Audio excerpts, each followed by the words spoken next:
Hello, everyone, and welcome to another CAS 360 update webinar. My name is Warren, and I'll be taking you through the session today. Now, joining me on questions will be Jeremy and Andy. If you do have any questions throughout the session, please type them into the chat box, and we will do everything we can to answer all the questions. Andy, can you see my screen? Yep, fantastic. My screen is being shared. So what I'm going to go through today is all of the features that we have released in August, September, and October in CAS 360. So taking you through all of those, primarily for the Australian jurisdictions.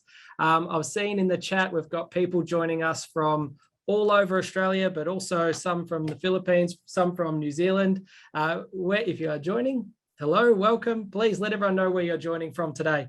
We won't bite. We're a nice, friendly bunch here. Now, before I get into the CAS 360 feature set, and one of the main features will be Director ID, but I just wanted to talk a little bit about Director ID just in general before going into the product. So Director ID is live. It went live on the 1st of November, and it is available. It is available for any director to go and register to get a Director ID. As of today, the ABRS tell me they have 50,000 Director IDs, and in CAS 360 we have around 10% of those. So a lot of you have been very busy. We've sent a lot more than 5,000 emails, I can assure you. We've sent a lot of emails out, so you guys have been very busy. It's fantastic to see the take up of such a new requirement, but also of new features. I can assure you that the project is not done though. There are obviously a number of little things that the ABRS are working through around Director IDs, and in particular getting foreign directors and things like that involved in the program. But also Director ID is really the first project of a greater project called Modernising Business Registers, where we will essentially have a whole new company register coming to Australia in 2023. So that work is ongoing. Those Director IDs, while they're not linked to any companies now, they will be linked in the future. There will be a whole linking process that we will go through. And then obviously it will be a whole new process of the new interactions with the company's register. So that is all coming, but Director ID is here, it's live. The majority of your clients have until the 30th of November to get their Director ID, so there's no rush. But for those that are becoming directors for the first time, they obviously only have the 28 days. And we did obviously have a very popular webinar only 2 weeks ago that covered off all of those requirements, which I hope many of you come along to. Now, on Director ID, we had a small update that went out last night, and it has features for Director ID. So one of the big requests that we were getting throughout the webinar, but also in the days after the launch of the product, was a Director ID report. And we certainly understand why. We wanted to give you all the features and functions for Director ID to allow you to actually start getting the emails out. The take-up's been really good. So we've built and released a Director ID report. So as of this morning, if you go to your report screen, Andy, you can see that? Yep, beautiful. You go to your report screen down the bottom here in other reports, we have a Director ID report. So if you click on that, it will download a Director ID report for you. It is in a spreadsheet format, okay? So we know that you all love spreadsheets. It is in an Excel spreadsheet format. And what you'll have now is a full spreadsheet of all of your Director ID information, including some really important things like the Director ID, if it's been added or not, the Director ID due date, and obviously if an email was sent and if the email was sent and when it was sent. So you'll be able to track all of that. You also have all of your information, especially in regards to mobile phone numbers, email addresses, all the birth details and all the company information as well, including company labels. Obviously it is an Excel spreadsheet, so you can filter this field, okay, and filter out the labels that are important to you. So hopefully you get a lot of use out of that Director ID report. Obviously you can run it at any time. It's not something that you can just run once. It is something that you can constantly run. You can constantly use as you are going and managing your Director ID. So I'll touch on the Director ID features and the alerts and everything like that a little bit later. But last night we did release that full Director ID report for you all. So hopefully you are getting use out of it. I know that there was a bit of feedback on the community about it this morning as well. So hopefully you enjoy. So what I'm going to start with, other than the Director ID report, is Release 68, our October release. Now, many of you will have seen the Director ID features. I will cover them again today. Okay, I'll probably be a little bit brief, but I will cover them for those that missed the session. We obviously have got the webinar, or my part of the webinar, on YouTube that you can have a bit of a look at, but I will cover a little bit of those Director ID features, but I'll cover off on all of the features that we released in that October update. So the first feature I'm going to have a look at is to do with our registers. And we have added, and this was a very popular feature as well, a very highly requested feature, we've added the ability to export our share and unit registers to Excel. Okay, so if I jump into one of my companies, go to the shareholder screen, here are my share transactions for this particular company. If I go to options, I now have a new option called shareholder report.xls. Okay, and this will download for me a spreadsheet, Excel, of that members register. So if I click on that, up comes an Excel version of that members register. So you'll see here it's obviously first defined by share class, then shareholder name, there's a beneficial owner, shareholder address, date of transaction, transaction date, and then all the way through to the number of shares and the balance. Okay, so we do give you a running balance per shareholder as well.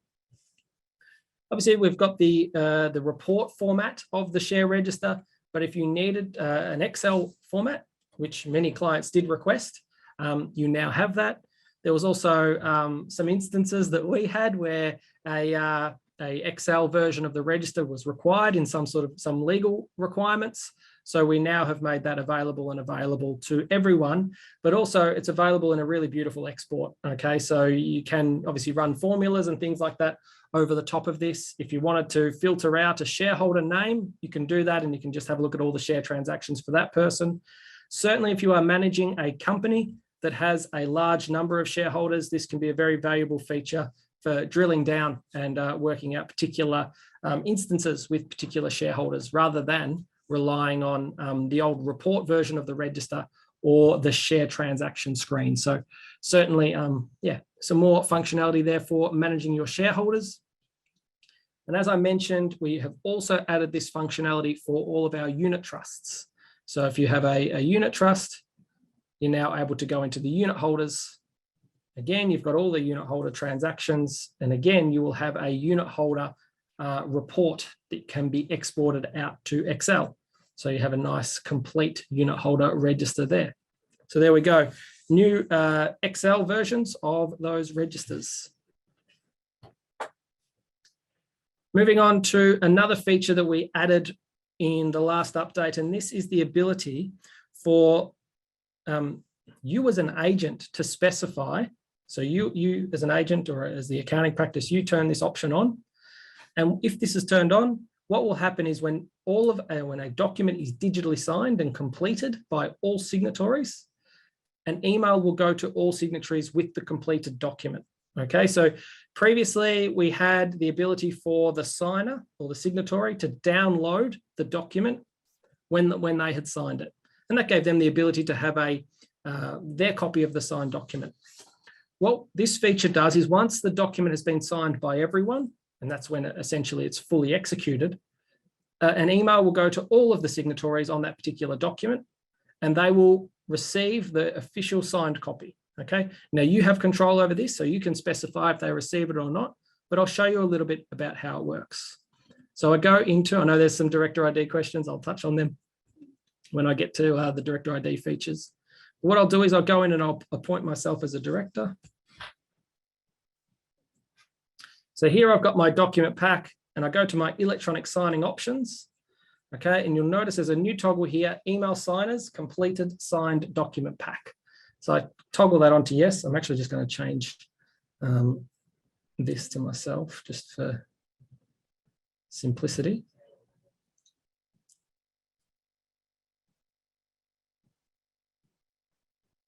So just go electronic signing settings and make sure this is toggled on.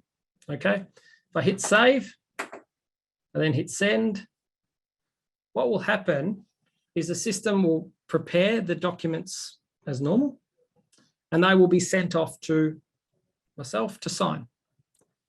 So what will happen is the process of signing those documents, that all remains the same. But once those documents are signed, what will happen is that then every signatory will receive a completed copy of that document pack. Okay, so yeah, you can turn that feature on. So the question is, can you turn the feature on by default? We did have a slight issue with this when we released it, but it is all fixed up now. You had to toggle it on for every transaction, but as of last night's update, now when you toggle it on once, it will be saved, and that setting will be used per user per firm. So Linda, to answer your question, once you turn it on once, as of today, it will be saved and preset as default on. It is something that each user will need to do. Okay, they only need to do it once, and then it will save that setting. Okay, so hopefully, and if you want to turn it off, obviously you turn it off and you prepare the documents, and then it will be saved as off. So hopefully that answers that question, Linda. But now you as an agent have the ability to trigger that, which is an important part of the feature. Yeah, there's a couple of questions about Director ID that I'll touch on when I get to that section, Tom. Can we just set up the automatic signature email firm-wide so no mistakes are made? Look, I understand, Paul. We do have that setting as per user per firm, purely because that's the default way that we have just about all of our settings in doc production. So we just didn't want to introduce a new way, a new default. Pretty much all of the options in doc production are saved per user per firm. Going forward, that's the way that we tend to prepare it. The question is, that is only if you have DocuSign? Well, no, it's if you have DocuSign, Adobe Sign, or Fuse Sign. So all of our digital signing supports that. So you have to have a digital signing integration, but all of the digital signing integrations do support that. Okay, so I'll be very clear on that. All right, I'll move on to the next feature, and that is the ability to include the date in resolution headings. So again, a much requested feature. I'll show you a couple of resolutions, but it does apply to all resolutions. So if I click on Prepare Forms, you'll notice here I've got a director's meeting minute. If I click on Options, I set it as Resolution. You'll notice here that we have an option here, Include Resolution Date in Heading. Now I've got it turned on because I've prepared this earlier. But if I toggle this on now, when I hit Save and I have a look at my resolution, you'll notice that the date is in the heading. Okay, so some practices want that date in the heading, some practices don't want the date in the heading. So you now have an option in document production to put that in. We did have some practices that were going into the template and adding it into the template themselves.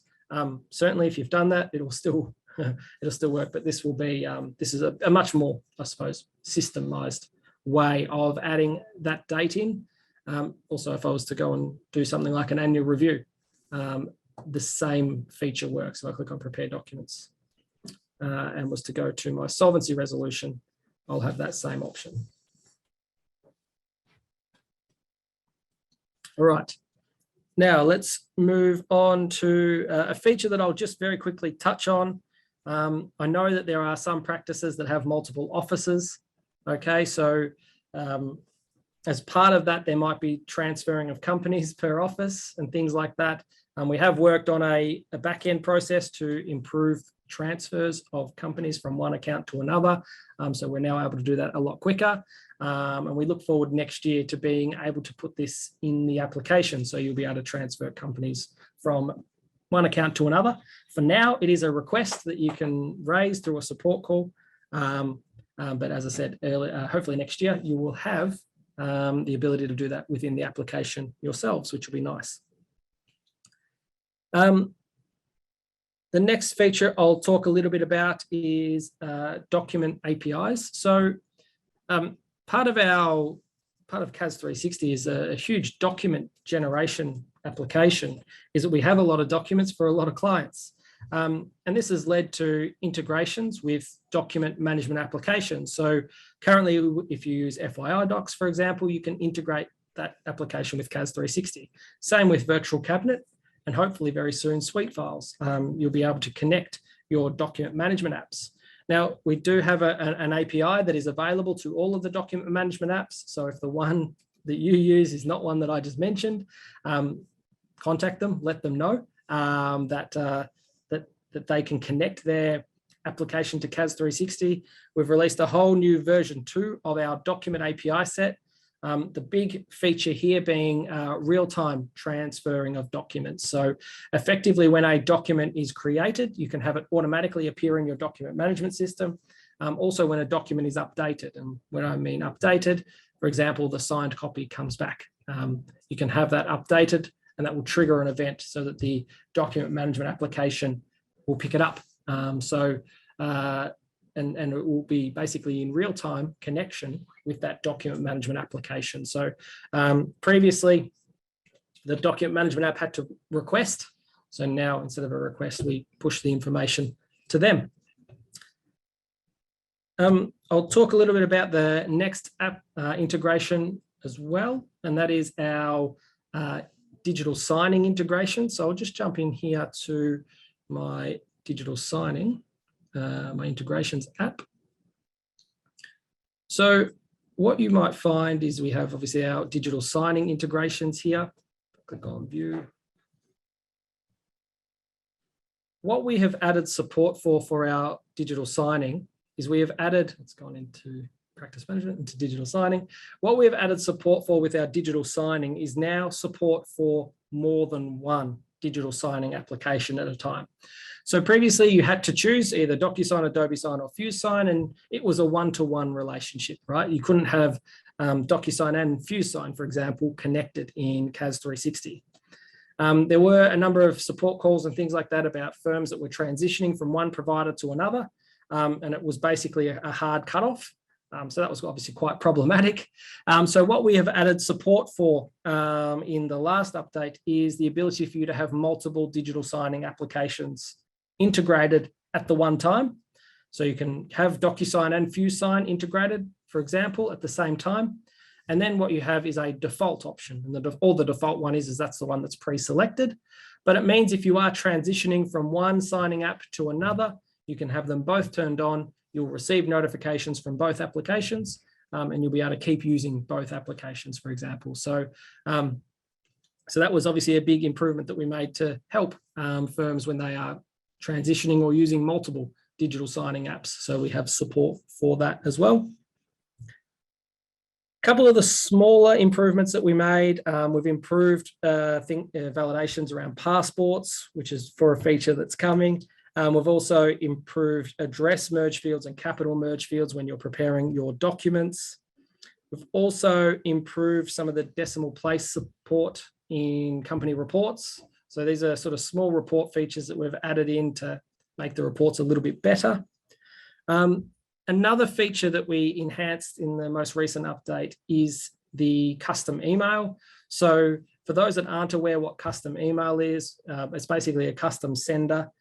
So instead of having the emails that you are sending your clients come from noreply@cas360.com, you can specify the address, okay? And it's a one-off fee. It is one-off, it's not annual, one-off fee, and you can set that up. In this update, we did add dedicated IP support, which is very technical, but basically allows you to use particular IP addresses that you're sending those emails from to, I suppose, better help your domain, your email address support.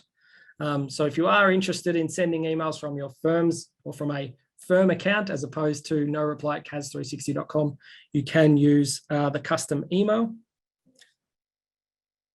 A small feature that we added that I know will make one user very happy and hopefully a couple of others is we added a merge field for what we call recipients line. So what you can do is you can add this to the bottom of your emails for transparency, but effectively when you are sending out a digital signing email, you're obviously able to CC and BCC contacts. And this feature will effectively print that information You won't have to put in just recipients. We actually created a whole line that looks quite nice that will indicate that the email was sent to other people as well. So the reason why we've got a merge field there is because it's then dynamic. So it's not preset on your email template. So it's included in every template when it's not necessary. If it's not necessary, it won't appear at all. And if it is necessary, it will have a nice line with who was included. So if you are using digital signing and you are CCing recipients, I encourage you to check out this merge field because it might mean that your templates can be modified and made better effectively. So check that one out. Couple of other little improvements. One of the big bugbears of mine and many in the CAS team was the sensitivity around the hovers of the alerts.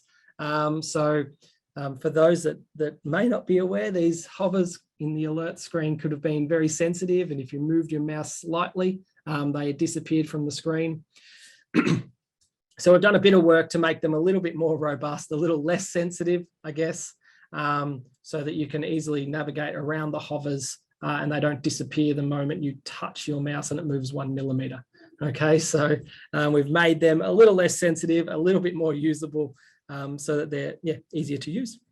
And we also updated the understanding alerts modal. Okay, so this modal was getting very long, obviously with the introduction of the Director ID. You've now got a nice little information about what the Director ID alerts all mean if you weren't aware about what one of those alerts meant. Moving on, and I'll move on now to Director ID. So I'm going to cover now the Director ID features that we have released. Obviously, if you attended the Director ID webinar, some of this will be a repeat. So I will try and go through the features quickly, but then I'll address some of the questions. I don't want to address too many questions because I want to keep going through features, but I'll do my best to cover off, I suppose, the main gist of some of these questions. So the first thing to know is the Director ID alert. So over on your left-hand side, you've got a little new Director ID alert here. So what we've done here is every single company has their own dedicated Director ID alert, and we are checking to see all the directors in that company, if they need their Director ID. Obviously, at the start, no one has one, so everyone will need one. And we're checking to see if they need the Director ID, and then if they need it, when they need it by. So the first two alerts here will be you're required in 28 days, or you're required by November 2022. Now, over time, we'll update these because obviously they'll be a little bit closer to the deadline date, but effectively you'll have two groups there. And then for those that are overdue, so effectively those that were, there's no one in overdue at the moment, but maybe on the 29th of November, there'll be someone in overdue. But overdue will show you the directors that needed their ID within 28 days, but they haven't got it yet. Okay, so we'll show you that there. And complete, I'm hoping that more and more of you are getting companies falling into the complete section, but the complete section indicates that all directors for that company have completed their Director ID requirements. So that's what the alert filter is there for. Obviously, you've got the report to go with those. And now let's get into the actual meat of the alert. So as I mentioned, every company now has a Director ID alert. You'll be effectively able to click on or hover the alert. Say this company has 4 directors. Click on Go to Director IDs, and up will come my Director ID screen. Now here we are showing you all of the directors of that company, but we're showing you a lot of information to help you manage the Director ID process from here. So if I have a look at Jessica, for example, I've got an email address for her, which is great, but she's also a director of another company. So if I put my mouse over that, I can see all the other companies that Jess is a director of. If I go down to Joe, Mary, and myself, I can see all of those directors, okay, directorships. What's really important to note that as a director, they only need one ID, okay? And that one ID will apply to all their directorships, even if they have different names. So some of the questions we were getting around Director IDs, what if I have Warren Rendon and Warren John Rendon? Do they both need to get a Director ID? Well, if they're the same person, then they only need one Director ID. If they're completely different people, obviously they need different Director IDs. But where you have different variations of names, only one director ID is required because there's only one person and they're only one of them. They're only going to be able to go through the ID process once. Okay, so hopefully that eliminates a lot of those questions. Where you do have Warren Rendon and Warren John Rendon, tell that director to go through the process of getting their director ID. Once they get the director ID, obviously attach that director ID to the person. Okay, you might have two records, but effectively it will be the same ID. If we look at the whole Modernising Business Register project, part of the director ID's requirement or need is actually to clean a bit of the ASIC data. Now, there's going to be things about identifying who the directors are, stopping phoenixing, all really valid reasons. But another reason is that the director ID will actually help clean the register. Because if you've got 4 different variations of that particular person's name, but then you link them all to the one ID, we know it's one person. And effectively what will happen in 2023 is that the system will clean itself. Okay, so that's what's going to happen as part of that director ID process. So if you do have different names, don't worry about it too much for now. Obviously, you've got steps like Form 492 where you can correct the register and things like that. And in many cases, that's the right thing to do, and I encourage you to do it. Okay, but if from just your own process of managing the director ID process, it is going to be cleaned up eventually. So I'll move on though. What we've got here is obviously the red label saying that the ID has not been provided. Okay, clearly the IDs haven't been provided for these particular directors. We've also got the due dates. So the due dates are calculated based on that particular director when they first became a director. So if they were a director on the 31st of October, so before the 1st of November, they have until the 30th of November 2022. If they were first appointed a director, and I know there's a couple of questions about this, but if they were first appointed a director after the 1st of November 2021, then they only have 28 days. But if they are a director of any company prior to the 1st of November, they have until 30th of November 2022. If they are appointed a director in the last 10 days, but they were already a director before, they do not have to get their director ID within 28 days. If they were a director on the 31st of October, then they have the full 13 months. So I hope that's really clear to everyone. So now I've got my director ID information. I've been able to add all my email addresses, for example, and now I can use the big button, notify all directors at the top. So I click on send all or send now. Up will come an email that we have designed, but you can customize, introducing the director ID requirements to the directors. So a couple of things I want to answer here, because again, there were some questions. You'll notice that you've got 4 contact names here because we're emailing all 4 directors. Each director will receive their own unique email. Okay, it won't be sent to these 4 people with the 4 people in the to field. Each person receives their own unique email. We try to make them feel special. But there's 2 things that are really important here. Obviously, we won't show client first name, we'll actually show their first name. So for Jess, it'll say, Dear Jessica. And then what we'll also have here is we will list all the companies that that person is a director in. Now, because they are receiving their own individual email, the email is personalized for them. It will only show them the companies that they are a director, currently a director for, that you have in CAS 360. So we are sending those personalized emails off. And when I hit send, it will send 4 separate emails, not 1 email to 4 people. That's why you get the merge fields appearing here. That's why it says client first name, and that's why it says company name list. Because what we do, this is really what we're showing you is essentially a fake email.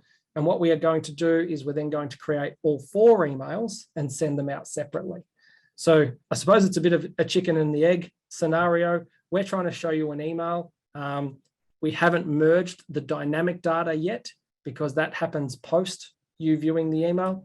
Obviously, any of the changes you make will apply to all 4 emails. It won't just apply to obviously the first person or anything like that. It will apply to all 4. But we have got a lot of questions about why the merge fields are appearing and not the data. And hopefully that answers the question why. So I've hit send and I've sent that email off. So if I now go to my bean roasters and go back to my director ID, first thing you'll notice, the blue bar is gone. I've notified all 4 directors about this requirement, okay?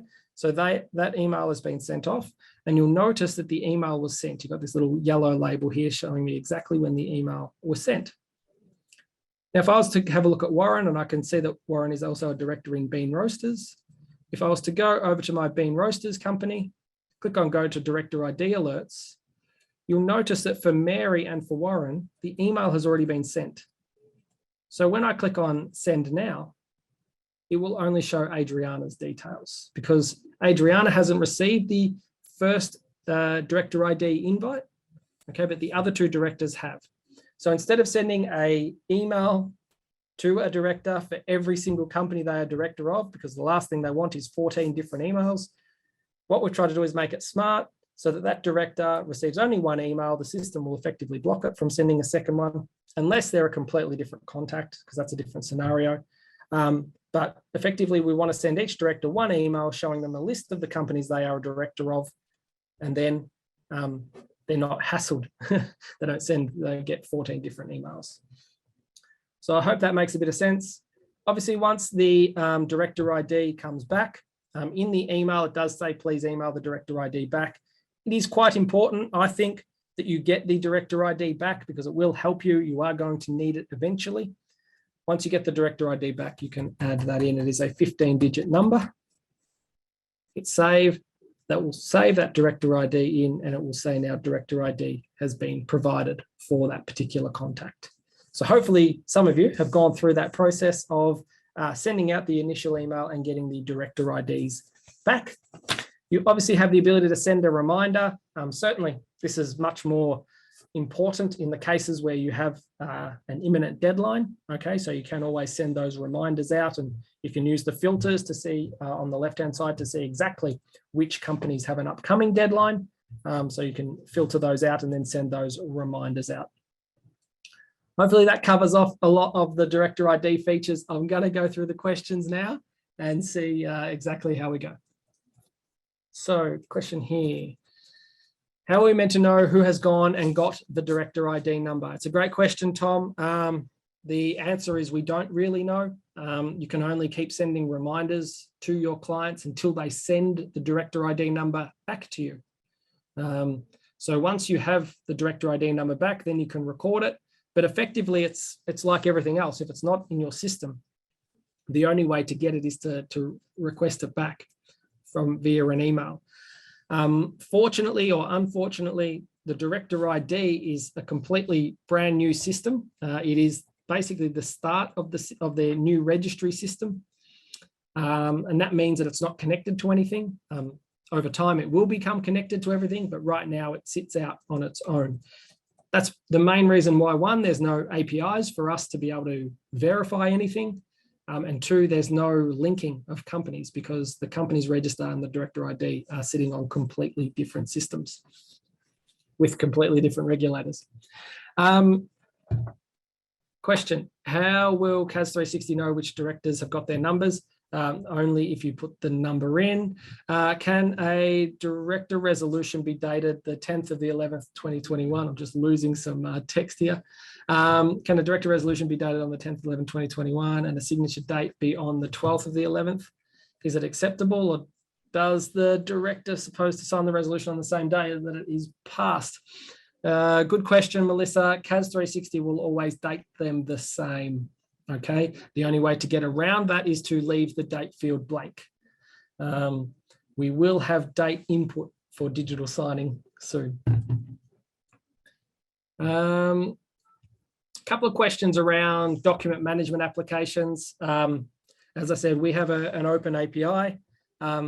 It's up to the document management application to want to connect. I hope that makes sense.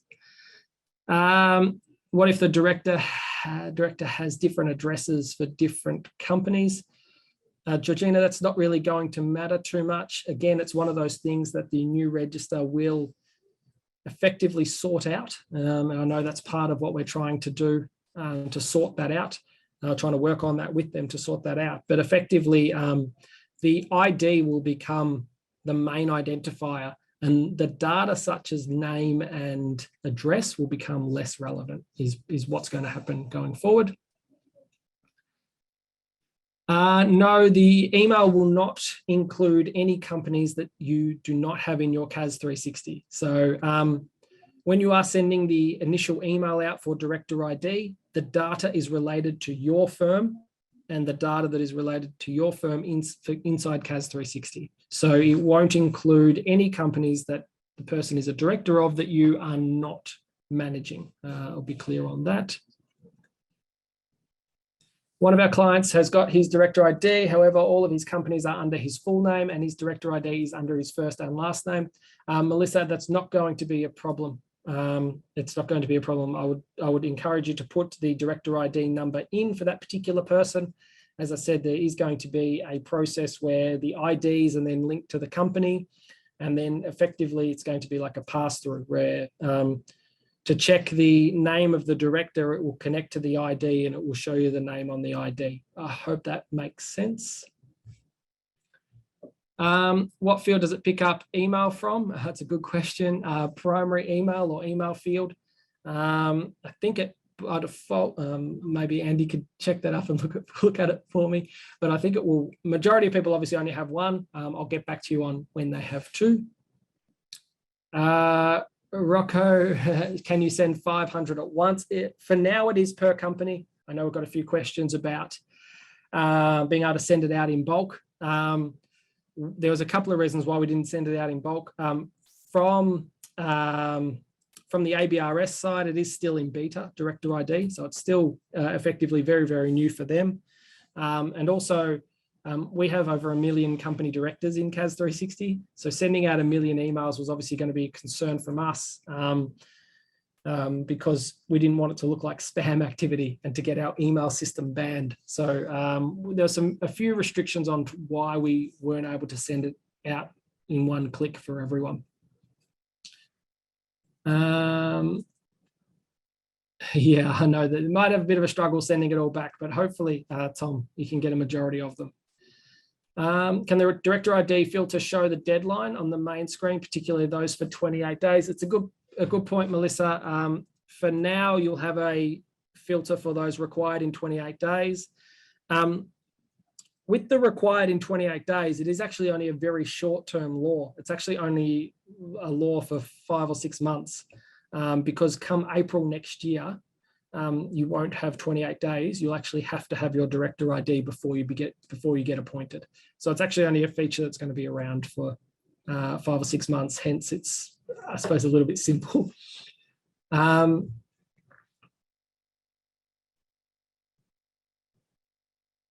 Will Director ID become a global field which can be shared by BGL between ASIC agents so we don't have to request this if they are doing one?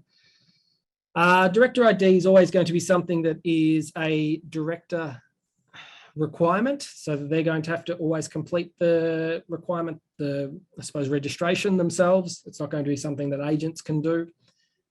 Effectively, it will become a public number in 2023, with the idea being when you run a company search, for example, you would get Warren Rendon and then you get my Director ID, as opposed to things like my residential address. So they will become public. Once they become public, I think you'll see a little bit more functionality added for it. A director has tried to apply for a Director ID, but he's saying that his residential address is incorrect when applying. Yeah, it's a good question. Just with applying for the Director ID, almost all of it is done via the ATO and the ATO's information. Almost none of it relies on ASIC, okay? So anything that's on the ASIC side is more or less irrelevant because it's all on the ATO side. I know from some first-hand examples, it might be best to recommend that your clients, when they go through their Director ID, that they have their notice of assessment handy. The notice of assessment details are used as sort of the secondary identification information. So two of them being the notice of assessment. I think it's the number and the bank account details. So yeah, there's some, I suppose, some nice ways to help with getting those director ID. Can CAS 360 check if the director ID is being entered incorrectly? We are asking for this, Anita. The algorithm is not public, unlike the TFN and ABN and ACN. So we are asking for them to provide it to us. They haven't provided it yet. How do we notify ASIC of the director ID? This is not something that's going to happen until 2023. Effectively, they're estimating that about 50% of the linking will be automatic. So they'll be able to link them all automatically, not manually. A lot more questions about director ID, but I've still got a lot of features to go through. Will director IDs affect directors who have suppressed addresses with ASIC? I think going forward, just about everyone's going to have a suppressed address. But as I mentioned earlier, the director ID process is currently sits outside of ASIC. So anyone that's got a suppressed address with ASIC should still get their director ID. It won't change anything on the ASIC register. Can two directors share the same email? In CAS 360, they can. In MyGov and MyGov ID, I don't think they can, and that's probably going to be one of the issues, Mark.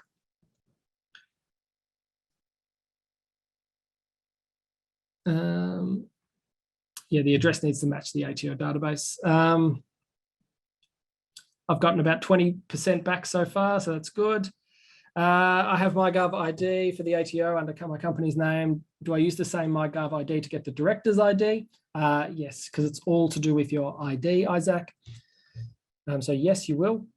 Does the template explain to the client, alert us that once they have the director ID, they can add it in?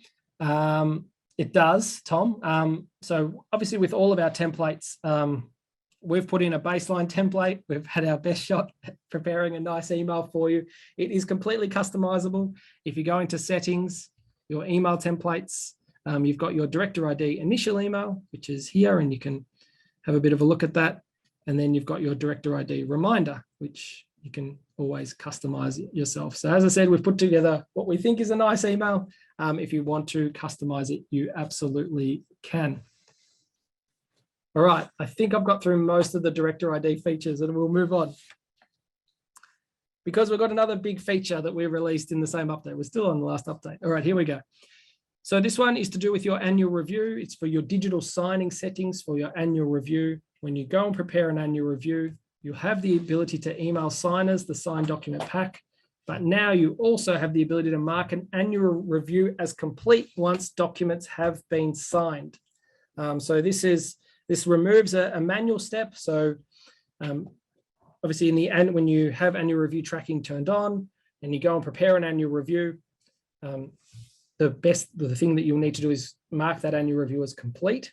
Now, if you are using digital signing integration, once that annual company statement pack has been signed by all the required signatories, the system will automatically mark it as complete.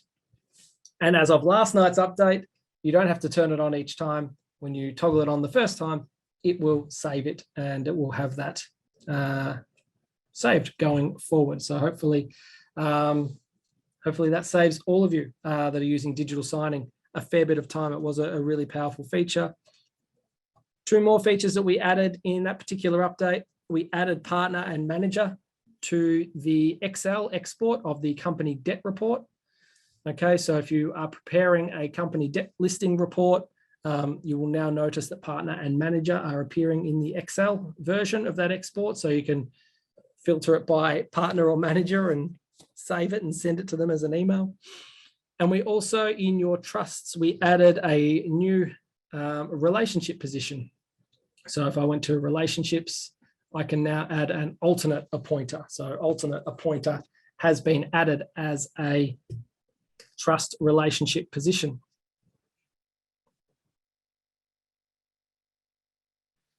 All right, that's that particular update. And now we'll move on to release 67, which I believe went live in September. A couple of features that the first feature I'll mention, because I don't have an example of it, but what we are now effectively doing is scanning for viruses when a file is uploaded. So if I was to go into the global document screen, click on options, attachments, and I was to upload a file here, we have effectively a virus scanner that will scan that particular file for viruses or for known viruses. It actually scans it against a known virus database. It's completely automated. And what it will do is if that particular file does contain a virus, you will receive a suspicious file warning, very similar to what we have in Simple Fund 360, although ours looks a bit nicer. But you'll have that warning message appear for you. Next feature we have added is what we call sticky table headings. So in screens like the global document screen, you'll notice you've got this heading across the top. Previously, when you would scroll, you would lose the heading. So now you do not lose the heading. So that heading is staying in place. The heading will continue to stay. So on things like your document screen, but also in your company screen. When you scroll, you'll notice that the headings stay in place if you hadn't already noticed. So those sticky table headings, there's a couple of other screens that we have added those in. So you're able to, I suppose, scroll without losing exactly the heading, which is a nice little thing to have. A couple of things that we redesigned your document notes screen. So in your notes, it's a nicer little design here for your notes screen. We have also redesigned your SMS messages screen. So if I go into my SMSs screen, you can see here, it looks a little bit nicer in here, and obviously I can send a message off. The CAS 360's SMS system. If you are interested in using the SMS system, I encourage you to try that out. It is a very, very effective way of getting documents back. Another feature that we've got here, I know it might be a little bit vague in the release notes, but we basically enhanced all of our minutes and resolutions for share and unit transactions. So what this involved is effectively having a look at all of our share transactions and how we prepared minutes and resolutions for those. So if I jump into my share transactions here, I've got a return of capital, and the reason I'll do return of capital, because our return of capital previously was quite poor. So what we've done is reviewed them all and added more information to these minutes and resolutions. So if I click on return of capital, toggle that transaction on, click on prepare forms, go to my director's minute or resolution. You'll notice in the return of capital section, we now actually have full details of the transaction. So previously it would just say Warren Rendon, return of capital, but now it says the share type, the number of shares, the amount of capital returned, and also the effective date. I know in the last webinar that we did, we talked heaps about effective dates, and we added effective dates to all of our transactions in the minutes and resolutions. So this update, obviously we focused a lot on the share and unit transactions and really making sure that they are complete and have all the information on the particular minute or resolution, just to make it as transparent and as clear as possible.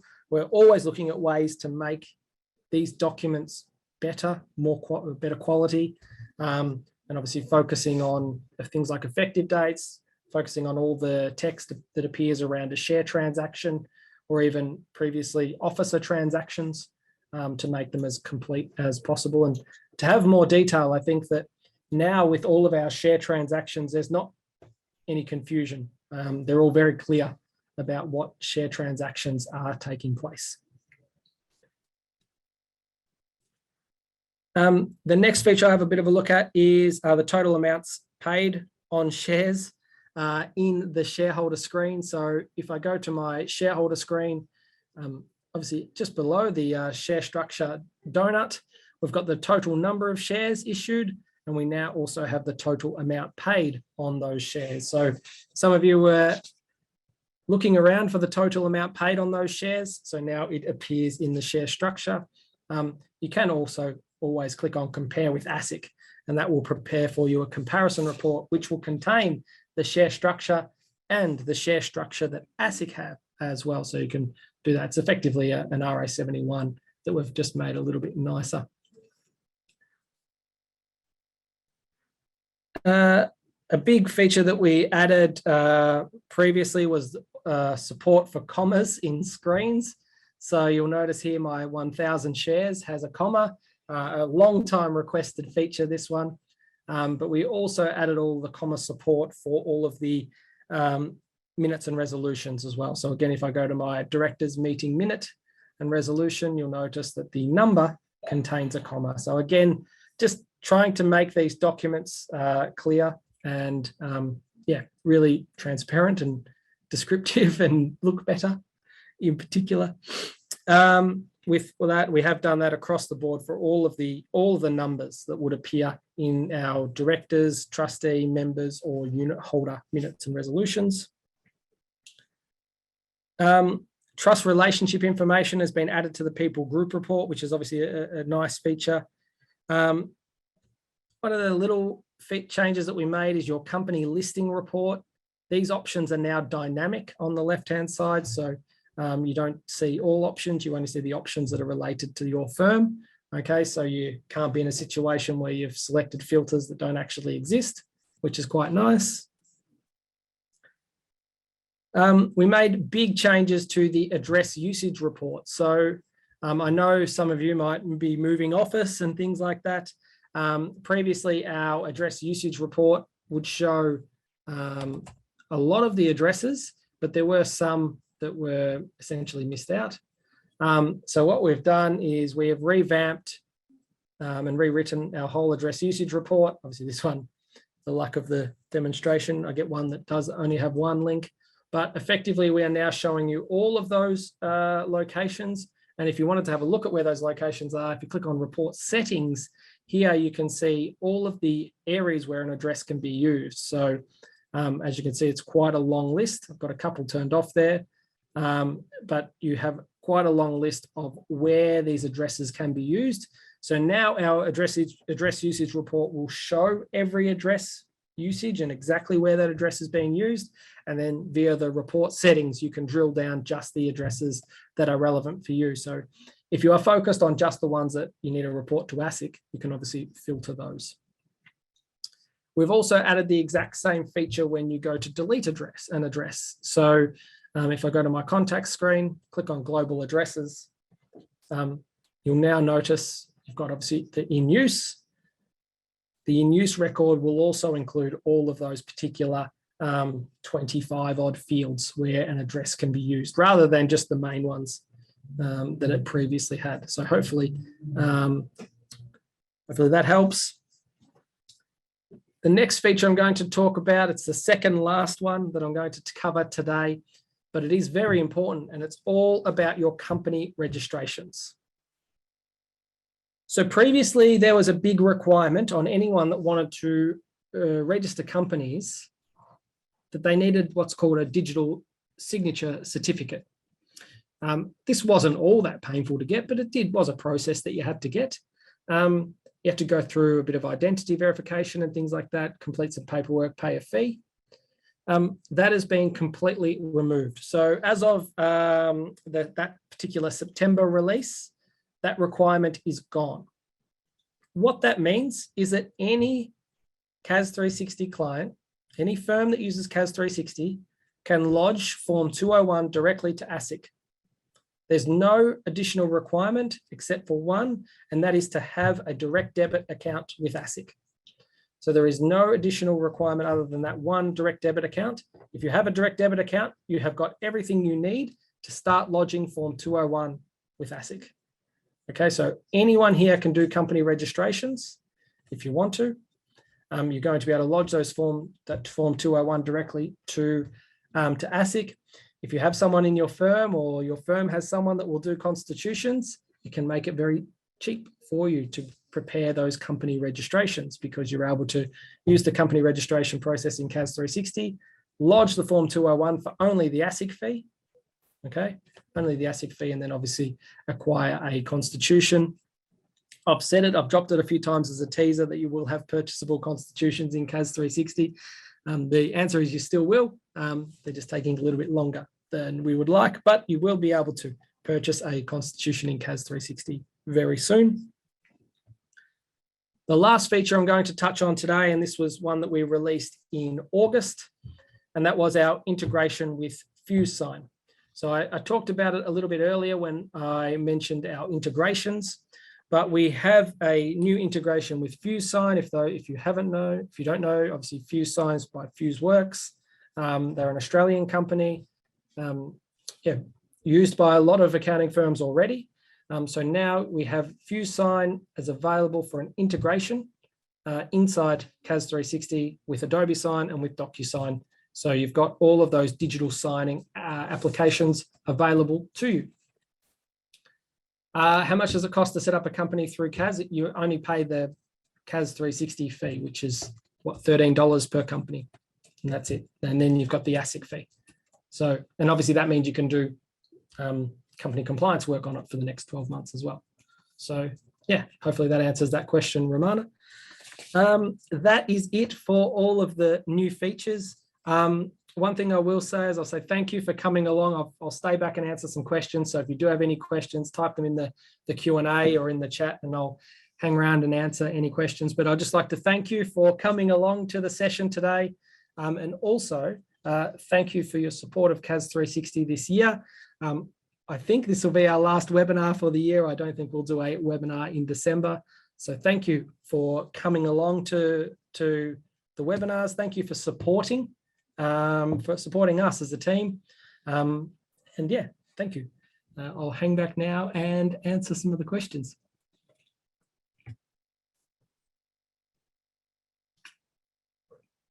All right, here we go. When will we be able to have a CC for the annual reviews sent in bulk? So if there is a billing contact for payment of the ASIC invoice, they will get a CC of the annual reviews. Rhonda, we do have that feature today. It does depend on if you're using digital signing or not.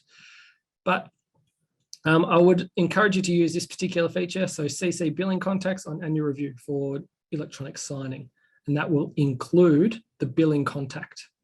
Okay, hopefully, Rhonda, that answers your question. Yes, this webinar is being recorded and will be on YouTube, so you will be able to watch the highlights later tonight. No, it won't be up tonight, a little bit later. There is a short poll at the end where you can give feedback, but also you can add a wish list request for 2022. So try and see what we've got there. Maybe Liliana, you can add the business name report there. We don't have much information on business names. It's something we need to have a bit of a look at.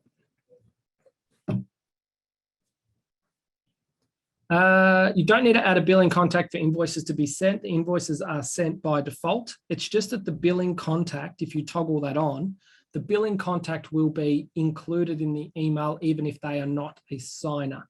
So again, it's only relevant for electronic signing, because with electronic signing, we are trying to email just the signers or just the signatories. If you toggle that option on down the bottom of the screen there, that will include the billing contact as well as a CC if they are not a signer. If you are not using digital signing, the billing contact is already included in the to be sent field. So hopefully that answers all of those questions. Scott, I'm not sure why. I'll have a look at that for you. If there are any questions, any other questions, I think we've answered a lot of the questions. Can't see too many more.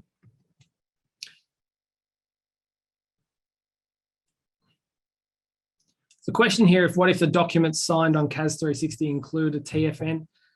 Frida, I'm not aware of any documents that we request a signature on that have a TFN. We have a TFN field in CAS 360, but we tend not to use it primarily for that reason, because we don't want to do anything wrong. What if the director's address is the firm address with the ATO?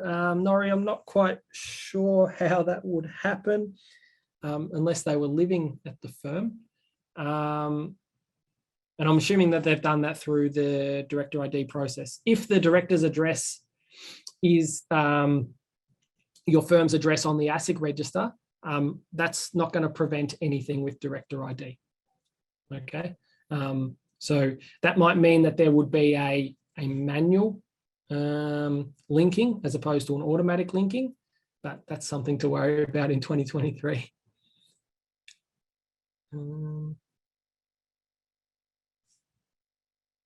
How can we get the emails in CAS to not look like spam? Use the modern templates.